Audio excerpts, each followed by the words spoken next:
पीएमएलएन ने अपनी रिवायत बरकरार रखी और पहले सुप्रीम कोर्ट पर हमला किया था। आज रात गए पार्लियामेंट हाउस पर हमला कर दिया गया और ऐसा हमला शायद पाकिस्तान की तारीख में डिक्टेटर के दौर में भी ना देखा गया हो। पार्लियामेंट के अंदर निकाब पोश लोग घुसकर तहरीक इंसाफ के एमएनएज को उठाकर ले गए और दूसरी तरफ एक सूबे के चीफ मिनिस्टर अली अमीन गंडापुर को गायब कर दिया गया। उनके हवाले से क्या इतलात है ये भी मैं बताता हूं। और तीसरी बात कि शहबाज शरीफ साहब ने कल रात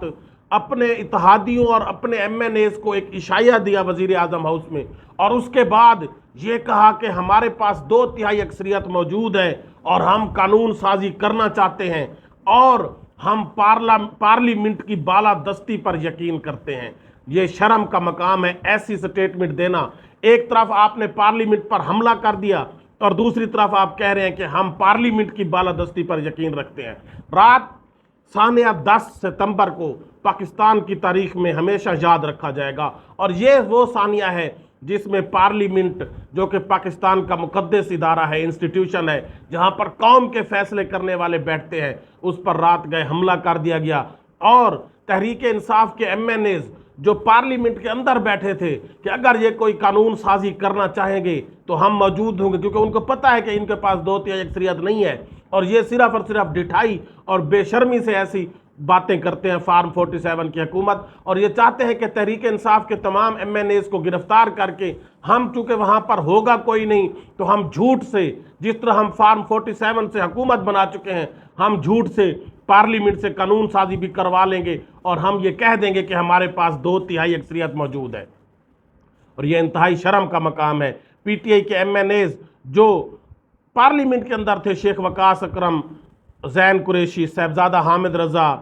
आमिर डोगर, मौलाना नसीम शाह, जमशेद दस्ती, और वो कह रहे थे कि हम इस कानून साजी में बैठेंगे और हम इसीलिए पार्लियामेंट से बाहर नहीं आ रहे, हम पार्लियामेंट के अंदर बैठे हैं, हम देखेंगे कि कैसे इनके पास 2/3 अक्सरियत है। तो उनको भी निकाब पोश लोगों ने पार्लियामेंट के अंदर घुसकर, क्या वैल्यू है आपकी, क्या औकात है आपकी पार्लियामेंट की, क्या शहबाज शरीफ की हुकूमत की वैल्यू है, क्या इस स्पीकर की वैल्यू है, अंदर घुसकर इन सब लोगों को गिरफ्तार कर लिया गया। और दूसरी तरफ अली अमीन गंडापुर, जिसको पेशावर हाई कोर्ट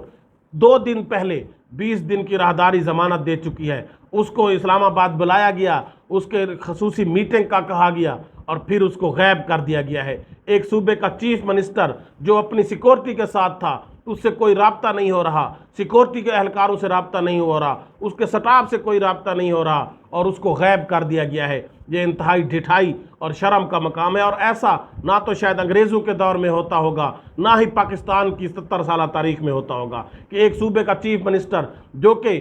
अपने वफाक के पास गया था, मीटिंग के लिए गया था और वफाक की इकाई है सूबे, उसको वफाक ने गायब कर दिया गया। यकीनन ये इंतहाई शर्म का मकाम है और ये 2/3 अक्सरियत का भोंडा जो मजाक किया जा रहा है, सिर्फ और सिर्फ पीटीआई के एमएनएज को गायब करके अपने ही कारकुन, अपने ही एमएनएज बिठाकर उनसे झूठ के तौर पर ये अपनी कानून साजी करवा कर ये कहना चाहेंगे कि हमारे पास 2/3 अक्सरियत है, लेकिन हर एक को पता है कि इनके पास 2/3 अक्सरियत नहीं है। और इस वक्त तहरीक इंसाफ के अंदर, केपीके के अंदर इंतहाई परेशानी का आलम है और यकीनन केपीके की पार्लियामेंट के लोग, केपीके के मिनिस्टर्स और केपीके के लोग